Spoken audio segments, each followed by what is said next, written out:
శాంతి. వరదానాలతో మనందరి ఒడిని నింపేందుకు బాప్దాత తిరిగి పిల్లలని కలుసుకునేటువంటి రోజు. బాబా ఈరోజు మనందరికీ తన సమానంగా తయారు చేయడానికి కావలసిన శక్తులన్నింటినీ కురిపించడానికి బాబా మిలనం జరుగుతుంది. మనందరి పాలనలో బాబా టీచర్ అయి చదివించడమే కాదు, సాకారంగా సృష్టిపైన అవ్యక్త పాలనని ఇస్తూ దృష్టి ద్వారా మనలో శక్తిని కూడా నింపుతూ ఉన్నారు. ఈరోజటి మురళి ద్వారా బాబా పిల్లలకి శివ జయంతి పండుగను ఎంత వైభవంగా జరుపుకోవాలో చెప్పారు. అలాగే ఆత్మిక దృష్టిని బాగా ప్రాక్టీస్ చేయండి. ఆత్మ భాయి బాయి అనేటువంటి అభ్యాసం బాగా చేయండి అన్నారు. అలాగే ప్రవృత్తిలో ఉన్నటువంటి వారికి కూడా కొన్ని శిక్షణలు ఇచ్చారు బాబా. ఏ కారణంగా అయినా ఒకవేళ ఒకరు ఆగిపోయినా ఇంకొకరు వారి వెనకాల నిలబడి ఉండకూడదు. పురుషార్థంలో రేస్ చేయాలి, చాలా ముందుకెళ్ళాలి. ఈ భాగ్యం మళ్ళీ మళ్ళీ లభించదు అని చెప్పారు. ది 16th फरवरी मुरली। मीठे बच्चे, अब शरीरी होकर घर जाना है, इसीलिए जब किसी से बात करते हो तो आत्मा भाई भाई समझ बात करो, देही अभिमानी रहने की मेहनत करो। మధురమైన పిల్లలు ఇప్పుడు అశరీరిగా ఇంటికి వెళ్ళాలి కాబట్టి ఎవరితోనైనా మాట్లాడే సమయంలో పరస్పరం ఆత్మ సోదరుడిగా భావించి మాట్లాడండి. దేహి అభిమానిగా ఉండడంలో శ్రమ చేయండి. ఆత్మాభిమాని స్థితిని బాగా శ్రమ ఉంటుంది అంటున్నారు బాబా అందులో, కానీ మీరు ఆ శ్రమ చెయ్యండి, అది అవసరం. ఇప్పుడు పిల్లలకి ఎలా అయితే తల్లి తండ్రి ఇబ్బంది అయినా కూడా కొన్ని ఇబ్బంది పడైనా సరే కష్టపడు అని చెప్తారు. పిల్లల కష్టం తల్లి తండ్రి చూడలేకపోయినా కొన్ని విషయాల్లో కష్టపడమని చెప్తారు. చదువులో కష్టపడమంటారు, అంటే బాగా కష్టపడి చదివితే నువ్వు చాలా ఉన్నతంగా చాలా గొప్ప హోదాలో సెటిల్ అవుతావు అని. అలాగే బాబా కూడా ఆత్మాభిమాని స్థితిని చాలా ప్రాక్టీస్ చేయమంటున్నారు. ఈ శ్రమ చేయడం వలన మనం భవిష్యత్తులో చాలా ఉన్నత పదవిని పొందుతాం. మాటికి ఇప్పుడు అశరీరిగా అయ్యేటువంటి అభ్యాసాన్ని కూడా పెంచుకోవాలి. ప్రశ్న, భవిష్య రాజ్య తిలక్ ప్రాప్తి కర్నే కా ఆధార్ క్యా హై? భవిష్యత్తు రాజ్య తిలకాన్ని ప్రాప్తించుకునేందుకు ఆధారం ఏమిటి? జవాబు, చదువు. ప్రతి ఒక్కరూ చదువుకొని రాజ్య తిలకం తీసుకోవాలి. బాబా చదివించేటువంటి డ్యూటీ తీసుకున్నారు. ఇందులో ఆశీర్వాదం పొందాలి అని ఆశీర్వదించండి అని అడిగే విషయాలు లేవు. పూర్తి నిశ్చయం ఉంది మీకు. శ్రీమతంపై నడుస్తూ వెళ్ళండి, పొరపాట్లు చేయకండి. ఒకవేళ భేదాభిప్రాయాల్లో వచ్చి చదువు మానేశారంటే ఫెయిల్ అయిపోతారు. అందుకే బాబా అంటారు, మధురమైన పిల్లలు మీపైన మీరు దయ చూపించుకోండి. ఆశీర్వాదం అడగకూడదు, చదువుపైనే శ్రద్ధ పెట్టాలి. ఆశీర్వదిస్తే వచ్చేది కాదు, చదువు అనేది మనం శ్రద్ధగా చదువుకోవాలి, చదువుకొని పాస్ అవ్వాలి. అంతే తప్ప నా పైన కొంచెం దయ చూపించండి, నన్ను ఫెయిల్ చేయకండి, నన్ను పాస్ చేయండి అని ఇలా అడగటం కాదు. ఓం శాంతి. సుప్రీం టీచర్ పిల్లలకి చదివిస్తూ ఉన్నారు. పిల్లలు, మీకు తెలుసు పరంపిత పరమాత్మ మీకు తండ్రి అలాగే టీచర్గా కూడా ఉన్నారు. మీకు చదివిస్తూ ఉన్నారు. ఇలా ఇంకెవరు కూడా చదివించలేరు. మీరేమంటారు, శివబాబా మాకు చదివిస్తున్నారు అని చాలా గర్వంగా నషాగా చెప్తారు. ఇప్పుడు ఈ బాబా అయితే ఒక్కరివాడు కాదు కదా, అందరివాడు. శివబాబా అందరికీ తండ్రి. మన్మనాభవ మధ్యాజీభవ అని అందరికీ మంత్రముని ఇస్తూ ఉన్నారు. బాబా అయితే ఏదైనా అందరికీ తెలియచేయండి, అందరికీ సందేశం ఇవ్వండి, అందరికీ తండ్రి యొక్క ఆజ్ఞ ఇది అని చెప్పండి అంటారు. దీని అర్థం ఏమిటంటే నిరంతరం నా స్మృతిలోనే ఉండండి అని. పిల్లలు ఇప్పుడు చాలా తెలివైన వారిగా అయ్యారు. అనంతమైన తండ్రి చెప్తున్నారు, మీకు వారసత్వం అయితే ఉండే ఉంది, ఈ విషయము ఎప్పుడూ మరచిపోకూడదు. బాబా ఆత్మలతోనే మాట్లాడుతూ ఉన్నారు. ఇప్పుడు మీరు జీవాత్మలుగా ఉన్నారు. అనంతమైన తండ్రి నిరాకారుడు. మీకు తెలుసు, వారు ఈ తనువు ద్వారా మీకు చదివిస్తూ ఉన్నారు. ఇంకెవరు కూడా ఈ విధంగా అర్థం చేసుకోరు. స్కూల్లో టీచర్ చదివిస్తారు.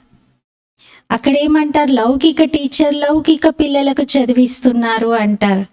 ఇక్కడైతే పారలౌకిక సుప్రీం టీచర్ పారలౌకిక పిల్లలకు చదివిస్తున్నారు. అంటే బాబా అంటారు, నేను మీ ఆత్మలకు చదివిస్తూ ఉన్నాను. మీరు కూడా పరలోకం మూలవతనం యొక్క నివాసులు. బాబా కూడా పరలోకం నుండే వచ్చారు. బాబా చెప్తున్నారు, నేను శాంతిధామ నివాసిని, మీరు కూడా అక్కడి నివాసులే. మనం అందరము ఒకే ధామం యొక్క నివాసులం. మీరిప్పుడు స్వయాన్ని ఆత్మగా భావించండి, నేను పరం ఆత్మను. ఇప్పుడు ఈ పాత్ర వహిస్తూ ఉన్నారు. మీ పాత్ర పూర్తి అవ్వగానే మీరు ఇంటికి వెళ్తారు. పాత్ర వహిస్తూ వహిస్తూ ఆత్మ పతితంగా మారింది. మరి పతితమైన ఆత్మ ఇంట్లోకి ఎలా ప్రవేశిస్తుంది? నార్మల్గానే పూర్వకాలంలో చూడండి, ఇంట్లోకి రావాలంటే ముందు ఇంటి ముందే కాళ్ళు కడుక్కొని శుభ్రం చేసుకొని రావాలి, రూల్ ఉండేది. మరి పరంధామం అతి పవిత్రమైనటువంటి ధామము. అక్కడికి ఈ కలియుగం యొక్క మురికినంతా అంటించుకొని ఎలా వెళ్తారు? అందుకే బాబా ఇక్కడే మీరు పావనంగా వెళ్ళాలి పరంధామానికి, అప్పుడే ఎంట్రీ ఉంటుంది. ఈ మొత్తం బేహద్ ప్రపంచమంతా కూడా ఒక వేదిక, డ్రామా స్టేజ్ ఇది. ఇక్కడే ఆట అంతా నడుస్తుంది. ఇదే గ్రౌండ్ ఉంది, ప్లే గ్రౌండ్ అనండి, డ్రామా స్టేజ్ అనండి, ఇదే రంగస్థలం, ఇదే కర్మక్షేత్రం. ఇందులోనే ఆటలన్నీ నడుస్తూ ఉన్నాయి. ఈ విషయాలు కేవలం మీకే తెలుసు. ఇది ఒక అనంతమైనటువంటి ఆట అని, దీంట్లోనే రాత్రి పగలు ఉంటాయి అని. సూర్య చంద్రులు ఎంత పెద్ద విశ్వానికి వెలుగునిస్తున్నాయి, పెద్ద లైట్స్ ఇవి, బేహద్ లైట్స్ అంటారు బాబా. ఇవన్నీ అనంతమైన విషయాలే. ఇప్పుడు మీకు ఈ జ్ఞానం ఉంది. రచయితే వచ్చి రచయిత మరియు రచయిక ఆది మధ్యాంతాల పరిచయమును ఇస్తున్నారు.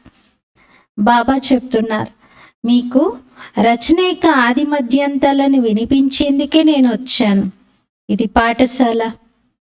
చదివించేవారు అభోక్తగా ఉన్నారు. ఈ విధంగా ఇంకెవరు కూడా నేను అభోక్తను, నేనేమి తినను తాగను అని అలా అనలేరు. అహ్మదాబాద్లో ఒక సాధు ఉన్నాడు. ఆయన చెప్తూ ఉండేవాడు, నేనేది తినను, నేను అసలు ఏది తాగను అని. కానీ తర్వాత మోసం పట్టుబడింది అంటున్నారు. ఈ సమయంలో అలా మోసగించేవారు ఎంతోమంది ఉన్నారు. వేషధారీలు చాలామంది ఉన్నారు. ఇక్కడైతే అటువంటి వేషమేమీ లేదు. మనుషులు అనుకుంటారు శ్రీకృష్ణుడే గీతను వినిపించారు అని. ఈ రోజుల్లో ఎంతమంది శ్రీకృష్ణులుగా అయిపోయి ఉన్నారు. వీరు శ్రీకృష్ణుని అవతారమే, ఫలానా వారు కూడా శ్రీకృష్ణుని అవతారమే అనుకుంటారు. ఇప్పుడు ఇంతమంది అయితే ఉండరు కదా. ఇక్కడ మీకు శివబాబా స్వయంగా చదివిస్తూ ఉన్నారు, ఆత్మలకు వినిపిస్తూ ఉన్నారు. మీకు పదే పదే బాబా యొక్క ఆజ్ఞ లభించింది. స్వయాన్ని ఆత్మ సోదరుడిగా, ఎదుటి వారిని కూడా ఆత్మ సోదరుడిగా భావించి మాట్లాడండి. బుద్ధిలో ఉండాలి, బాబా ఇచ్చినటువంటి జ్ఞానము నేను నా సోదరుడికి వినిపిస్తున్నాను అని. మేల్ లేక ఫీమేల్ అంటే స్త్రీలైనా పురుషులైనా ఇద్దరూ మీకు సోదరులే. అందుకే బాబా అంటారు, మీరందరూ నా యొక్క వారసత్వానికి హక్కుదారులైన పిల్లలు. నార్మల్గా చూస్తే ఫీమేల్స్కి, స్త్రీలకు వారసత్వాన్ని ఇవ్వరు, ఎందుకంటే వారు అత్తగారింటికి వెళ్తారు అని.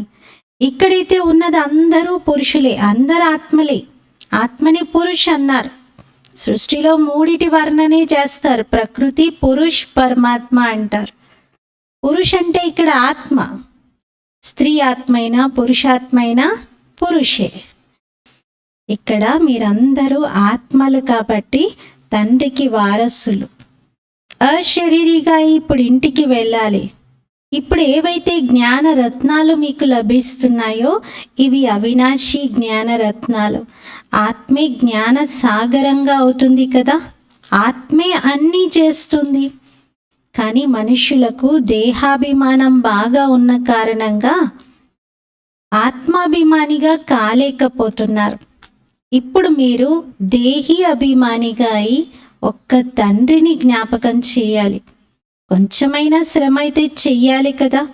లౌకిక గురువుల్ని కూడా ఎంత జ్ఞాపకం చేస్తూ ఉంటారు, మూర్తిని పెట్టుకుంటారు.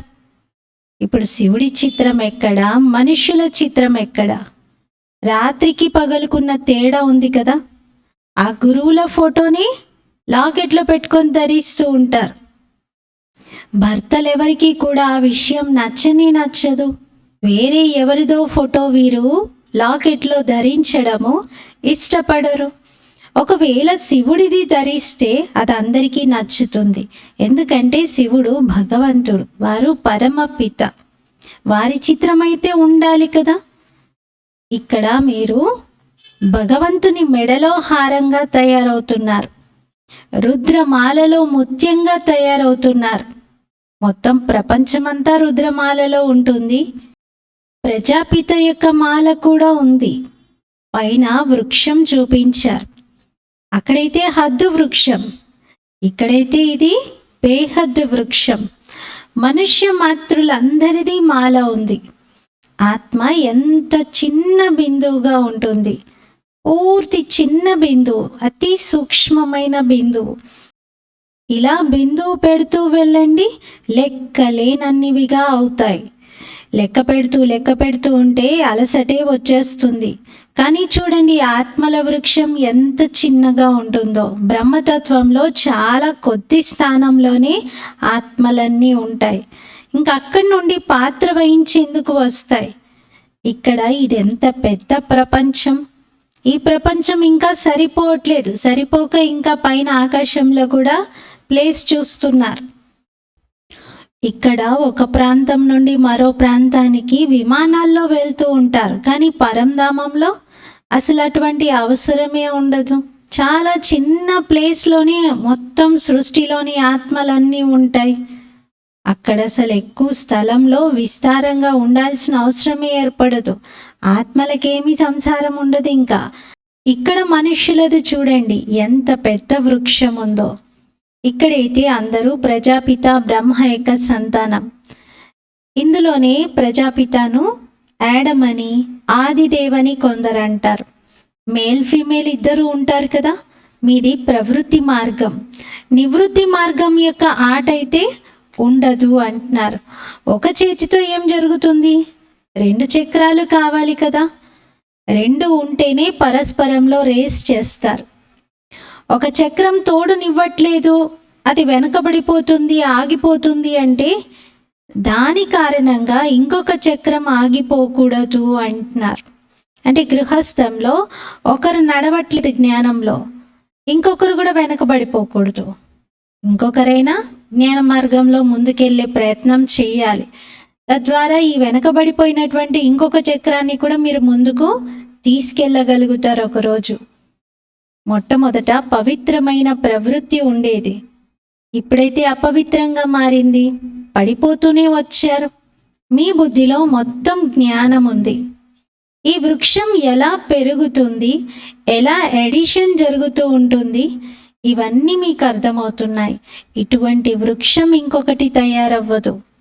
ఎవరి బుద్ధిలోనూ రచయిత రచనేక ఆది మధ్యాంత జ్ఞానం లేనే లేదు.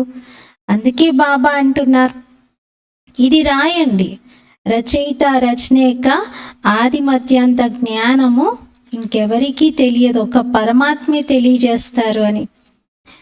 ఇక్కడైతే ఎవరికి రచయిత గురించి తెలియదు, రచన గురించి తెలియదు.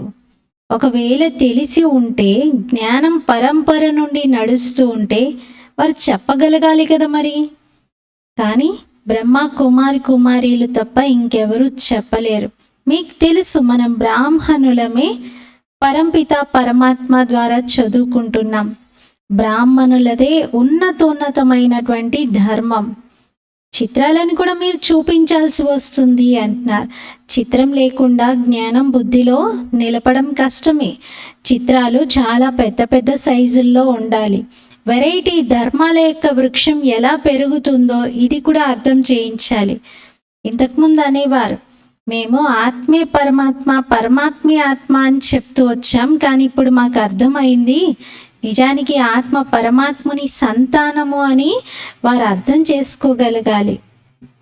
ఇప్పుడు బాబా అర్థాలన్నీ తెలియజేస్తున్నారు కదా. ఈ సమయంలో మనమే బ్రాహ్మణుల నుండి దేవతగా అవుతున్నాం. కొత్త ప్రపంచంలో దేవతగా పిలువబడతాం. ఇప్పుడు మనం పురుషోత్తమ సంగమ యుగంలో ఉన్నాం. అనగా ఇది పురుషోత్తమంగా తయారు చేసే సంగమ యుగము. ఇక్కడ మనం అందరం అర్థం చేసుకుంటున్నాం. రచయిత రచన యొక్క అర్థం ఏమిటి, హంసో అర్థం ఏమిటి, ఇవన్నీ బాబా చెప్తున్నారు. ఓం అర్థాత్ మే ఆత్మ ఫస్ట్ ఫిర్ యే శరీర్ హై. ఓం అంటే నేను ఆత్మను ముందు, తర్వాతే ఈ శరీరం. ముందు ఆత్మ, తర్వాత శరీరం. ఆత్మ అవినాశి, మరి శరీరం వినాశి. మనం ఈ శరీరాన్ని ధారణ చేసి పాత్ర వహిస్తాం. అంటే ఈ విధంగా ఆలోచించడాన్ని బాబా ఆత్మాభిమానిగా అవ్వటం అంటారు అంటున్నారు. మనం ఆత్మలం ఫలానా పాత్ర పోషిస్తాం. నేను ఆత్మను ఫలానా కర్మలు చేస్తున్నాను, నేను ఆత్మను పరమాత్మని సంతానాన్ని. ఈ విధంగా చింతన చేయాలి. ఎంత వండర్ఫుల్ జ్ఞానం ఇది. ఈ జ్ఞానం బాబాలోనే ఉంది. అందుకే అందరూ బాబాని పిలుస్తూ ఉంటారు. బాబా అయితే జ్ఞాన సాగరుడు. వారితో పోలిస్తే ఇక్కడంతా అజ్ఞాన సాగరం ఉంది. అర్థకల్పం జ్ఞానం ఉంది, అర్థకల్పం అజ్ఞానం ఉంది. జ్ఞానం గురించి ఎవరికీ తెలీదు. జ్ఞానం అని రచయిత రచన యొక్క పరిచయాన్ని తెలుసుకుంటే దాన్ని జ్ఞానం అంటారు. మరి తప్పకుండా రచయితని ఈ జ్ఞానాన్ని వినిపిస్తారు. వారిని క్రియేటర్ అంటారు. మనుషులు అనుకుంటారు క్రియేటరే రచనను రచిస్తున్నారు అని. బాబా అర్థం చేయిస్తారు, నేను కూర్చొని రచించడం కాదు, ఇది అనాదిగా తయారవుతున్నటువంటి డ్రామా. ఈ ఆట ఆల్రెడీ రచించబడి ఉంది అంటారు. పతిత పావన రండి అని. మరి బాబా దేన్ని రచిస్తున్నారు, దేనికి రచయిత అంటే కొత్త ప్రపంచం పరివర్తన చేస్తున్నారు బాబా. ఆల్రెడీ తయారయ్యి ఉన్నటువంటి డ్రామాలో ఈ కలియుగ అంతిమ సమయంలో బాబా వచ్చి ఆత్మలలో పరివర్తన తీసుకొస్తున్నారు. కొత్త ప్రపంచం యొక్క రచన చేస్తున్నారు. రచయిత అని ఎప్పుడంటారు? ప్రళయం జరిగినప్పుడు, కొత్తగా రచించినప్పుడు, అప్పుడు రచయిత అంటారు. బాబా అయితే పాత ప్రపంచాన్ని, పతితులను పావనంగా చేస్తున్నారు. మరి మొత్తం విశ్వం యొక్క వృక్షము మరియు దీని ఆది మధ్యాంతాలు బాబా తెలియజేస్తారు. మరి మధురాతి మధురమైన పిల్లలే ఈ విషయాలను అర్థం చేసుకుంటున్నారు. ఏ విధంగా మాలి ప్రతి ఒక్క బీజాన్ని చాలా శ్రద్ధగా నాటి ఒక వృక్షంగా తయారు చేస్తాడు. వారికి ప్రతి బీజము వృక్షం యొక్క నాలెడ్జ్ ఉంటుంది. బీజాన్ని చూడడంతో మొత్తం వృక్షం నాలెడ్జ్ అంతా బుద్ధిలో వచ్చేస్తుంది. మరి ఇక్కడ కూడా ఇది హ్యుమానిటీ యొక్క బీజం, అంటే మానవ సృష్టి యొక్క, మానవత్వం యొక్క బీజము అంటున్నారు. దీని గురించి ఎవరికీ తెలియదు. పాడుతూ ఉంటారు పరంపిత పరమాత్ముడు సృష్టికి బీజరూపుడు అని. సచ్చిత్ ఆనంద స్వరూపుడు అంటారు. సుఖ శాంతి పవిత్రత సాగరుడు అంటారు. మీకు తెలుసు, ఈ మొత్తం జ్ఞానము పరంపిత పరమాత్ముడే ఈ శరీరం ద్వారా, ఈ బ్రహ్మ శరీరం ద్వారా ఇస్తున్నారు అని. మరి తప్పనిసరిగా వారు ఈ సృష్టిపైకి వస్తారు. పతితులను పావనంగా చేసి ప్రాక్టికల్గా చదివించి మార్పు తీసుకొస్తారు. అంతేగాని ప్రేరణతో ఏదో చేసేయరు.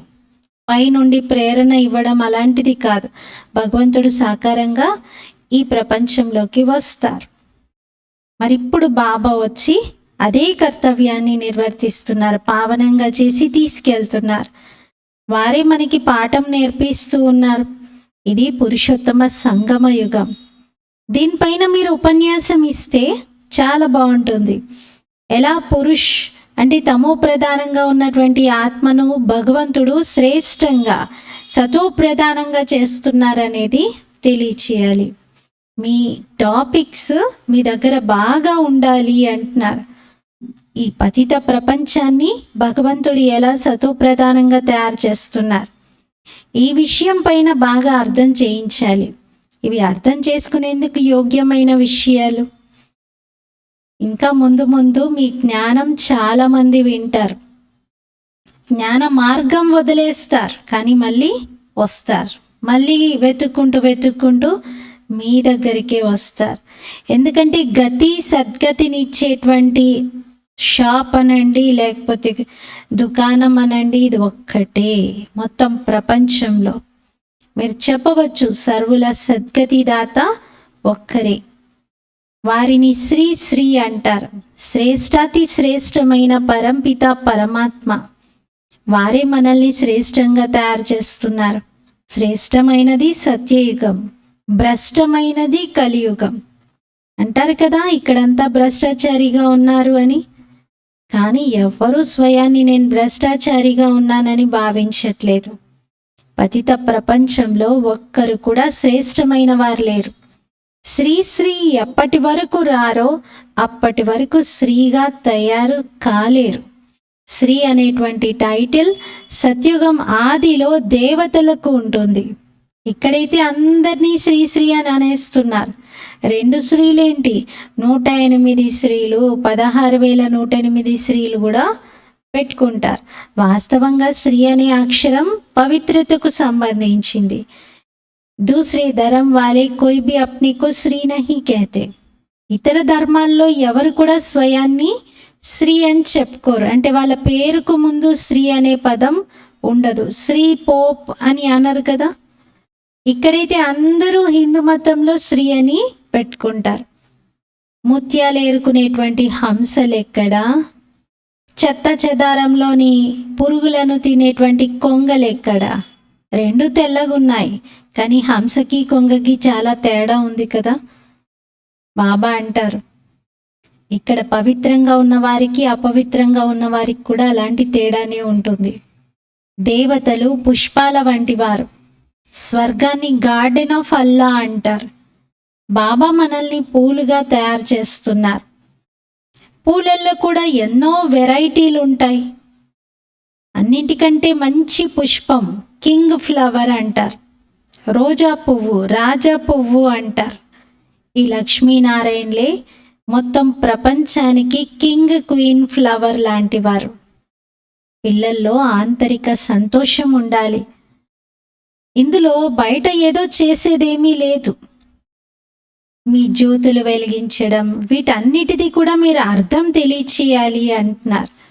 శివ జయంతికి మీరు చాలా ప్రకాశాన్ని తీసుకొస్తారు. ఒక విధంగా చూసేవాళ్ళు ఏంటి ఈరోజు దీపావళి, ఇన్ని లైట్లు వెలిగించారు అని అనుకుంటారు. మీరు చెప్పండి, దీపావళికి లక్ష్మీదేవిని ఆహ్వానిస్తారు, వారిని ధనం కోరుతారు. కానీ నిజంగా మన బండారాన్ని నింపేవాడైతే శివబోలా బండారి కదా. మీకు తెలుసు, శివబాబా ద్వారా మేము తరగనటువంటి ఖజానాని పొందుతున్నాం, నింపుకుంటున్నాం. ఇక్కడ జ్ఞానరత్నాల ధనాన్ని బాబా మనకు ఇస్తున్నారు. అక్కడైతే మీ దగ్గర డబ్బు చాలా ఉండి ఉండొచ్చు, లెక్కలేనంత ధనం ఉంటుంది. సత్యుగంలో అయితే ఇంకా పోల్చడానికి వీలు ఉండదు. కొత్త ప్రపంచంలో మనం సుసంపన్నులుగా అవుతాం. సత్యుగంలో చాలా వజ్రవైడూర్యాలు ఉంటాయి, వజ్రవైడూర్యాల గనులే ఉంటాయి.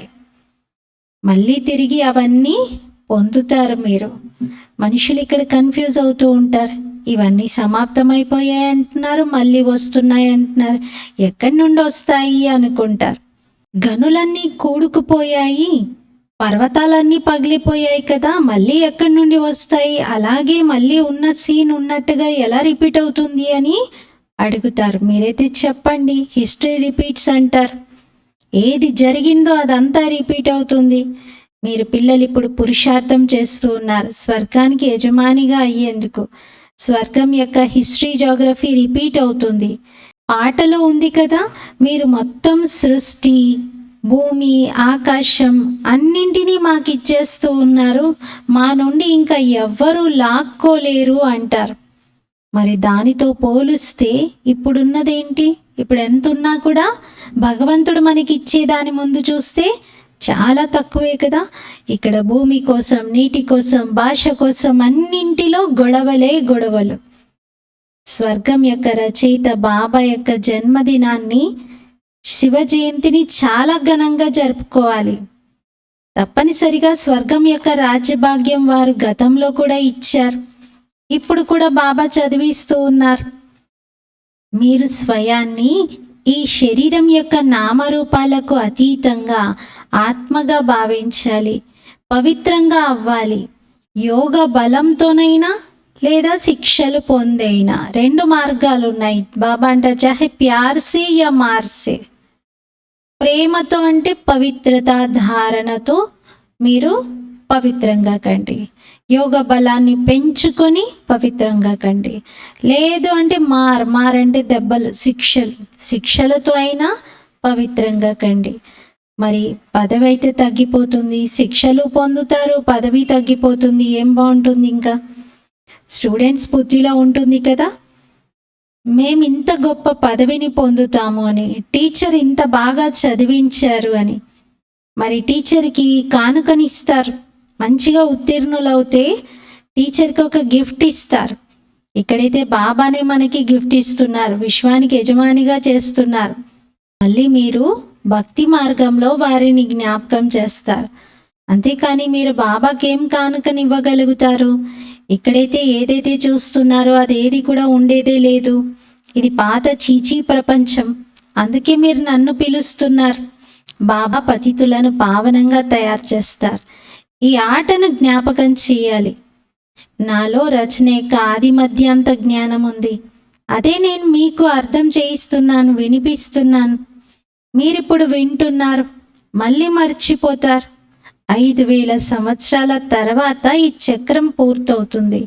మీ పాత్ర ఎంత అద్భుతమైనది అంటున్నారు. మీరు సతో ప్రధానంగా లవ్లీగా అవుతారు. మళ్ళీ తమో ప్రధానంగా అవ్వాల్సిందే. సతో ప్రధానంగా అవుతారు, కానీ మళ్ళీ కాలక్రమేణా జన్మలు తీసుకుంటూ తమో ప్రధానంగా అవుతారు. బాబా రండి అంటూ పిలుస్తారు. మరి బాబా నేను ఇప్పుడు వచ్చాను. ఒకవేళ నిశ్చయం ఉంది అంటే శ్రీమతం పైన నడవండి, పొరపాట్లు చేయకండి. కొంతమంది పిల్లలు భేదాభిప్రాయాల్లోకి వచ్చి చదువు మానేస్తారు, శ్రీమతంపై నడవరు. చదువుకోకపోతే ఫెయిల్ అవుతారు కదా, పాస్ అవ్వలేరు. బాబా అంటారు మీపైన మీకు దయ కలగాలి. ప్రతి ఒక్కరూ చదువుకొని స్వయానికి రాజ్య తిలకాన్ని ఇచ్చుకోవాలి. బాబాది చదివించే డ్యూటీ, అంతేగాని ఆశీర్వాదం ఇవ్వడం కాదు. ఇంకా అందరిపైన ఆశీర్వాదమే చేస్తూ ఉంటే ఇంకా చదివించే అవసరం ఏముంది? చదువేందుకు? ఇంకా అందరిపైన కృప ఆశీర్వాదం అంటూ అలా దీవిస్తే సరిపోతుంది. ఇంకా జ్ఞానం వద్దు, చదువద్దు. కానీ అలా జరగదు, అలా ఉండదు. సృష్టిలో రూల్ అలా లేదు. ఇక్కడ కృప మొదలైనవి భక్తి మార్గంలో లాగా అడిగేది ఉండదు. అచ్చా, मीठे मीठे सिकिलते बच्चों प्रति माता पिता बाप दादा का याद प्यार और गुड मॉर्निंग। रूहानी बाप की रूहानी बच्चों को नमस्ते। हम रूहानी बच्चों की रूहानी बाप दादा को याद प्यार गुड मॉर्निंग और नमस्ते। मेरा बाबा मीठा बाबा प्यारा बाबा शुक्रिया बाबा। ధారణ కోసం ముఖ్య సారము. మొదటి పాయింట్, ప్రవృత్తిలో ఉంటూ పరస్పరం రేస్ చేయాలి. ఒకవేళ ఏదైనా కారణంతో ఒక చక్రం లూజ్ అయినా లేదా వెనకబడిపోయినా మీరు అలాగే నిలబడి ఉండకూడదు. స్వయానికి రాజ్య తిలకాన్ని ఇచ్చుకునేందుకు యోగ్యంగా తయారు చేసుకోవాలి. సెకండ్ పాయింట్, శివ జయంతిని చాలా ఘనంగా జరుపుకోవాలి. ఎందుకంటే శివబాబా ఏవైతే జ్ఞాన రత్నాలను ఇస్తూ ఉన్నారో వాటితోటే మీరు కొత్త ప్రపంచంలో సుసంపన్నులుగా అవుతారు. మీ బండారాలన్నీ నిండిపోతాయి. బాబా ఫస్ట్ పాయింట్లో ఏం చెప్తున్నారు? ప్రవృత్తిలో ఉంటూ రేస్ చెయ్యాలి. ఎవరైనా తన పురుషార్థం పైన ఆలోచనతో ముందుకు వెళ్ళాలి. ఇతరులను చూస్తూ ఆగిపోకూడదు. రాజ్య తిలకాన్ని స్వయానికి స్వయమే ఇచ్చుకోవాలి అన్నారు. సెకండ్ పాయింట్లో శివరాత్రి చాలా ఘనంగా జరపండి. బాబా ఇచ్చే జ్ఞాన రత్నాలతోనే మీరు సుసంపన్నులుగా అవుతారు అంటున్నారు. వరదానం. बाप से शक्ति लेकर हर परिस्थिति को हल करने वाले సాక్షి ద్రష్టా భవ. బాబా నుండి శక్తిని తీసుకొని ప్రతి పరిస్థితిని పరిష్కరించేటువంటి సాక్షి ద్రష్టా భవ. బాబా నుండి శక్తిని తీసుకొని ప్రతి పరిస్థితిని కూడా పరిష్కరించేటువంటి సాక్షి ద్రష్టా భవ. మీరు పిల్లలు, మీకు తెలుసు అతి తర్వాతే అంతం జరుగుతుంది. మరి అన్ని రకాలుగా అలజడి అతిలో ఇప్పుడు కనిపిస్తుంది. పరివారంలో కూడా గొడవలు ఉంటున్నాయి. మనసులో కూడా అనేక రకాల అలజడులు ఉన్నాయి. ధనం కూడా క్రింద మీద అవుతూ ఉంది. కానీ ఎవరైతే తండ్రికి సహచరులుగా ఉంటారో, సత్యంగా ఉంటారో వారి బాధ్యత బాబాది. ఇటువంటి సమయంలో మనస్సును బాబా వైపు పెడితే నిర్ణయ శక్తితో మీరన్నింటినీ దాటగలుగుతారు. సాక్షి ద్రష్టగా అవ్వండి. అప్పుడు బాబా యొక్క శక్తితో ప్రతి పరిస్థితిని సహజంగా పరిష్కరించగలుగుతారు. స్లోగన్. ఇప్పుడు అన్ని తీరములను వదిలి ఇంటికి వెళ్ళేందుకు సిద్ధం కండి. ఈరోజు స్వమానం. నేను ఆత్మను, సాక్షి ద్రష్టాను. సాక్షిగా బాబా నుండి శక్తిని తీసుకుంటూ ప్రతి పరిస్థితిని దాటాలి. అతిగా జరుగుతున్నాయండి, సాక్షిగా చూడండి. ఏదైనా సరే, ఇంట్లో గొడవలైనా, ఆస్తి గొడవలైనా, మనసులో అలజల్లైనా, అన్న తమ్ముళ్ళ మధ్యలో విభేదాలైనా, ఇంకేవైనా ఆర్థిక పరిస్థితులైనా అన్నీ అతిలో చూస్తూ ఉన్నాం. సాక్షిగా చూడండి. ప్రతి పరిస్థితిలో బాబా తోడుగా మనం ఉంటే బాధ్యత బాబాది. అక్కడ ఏదో జరిగిపోతుంది, ఏదో అవుతుంది అని మీరు టెన్స్ అవ్వకండి. బాబా బాధ్యత వహిస్తున్నారు. మీరు కేవలం సాక్షి ద్రష్టగా బాబా తోడుగా ఉండి సత్యంగా ఉండండి. బాబా చేయి పట్టుకొని ఉండండి. ఓం శాంతి.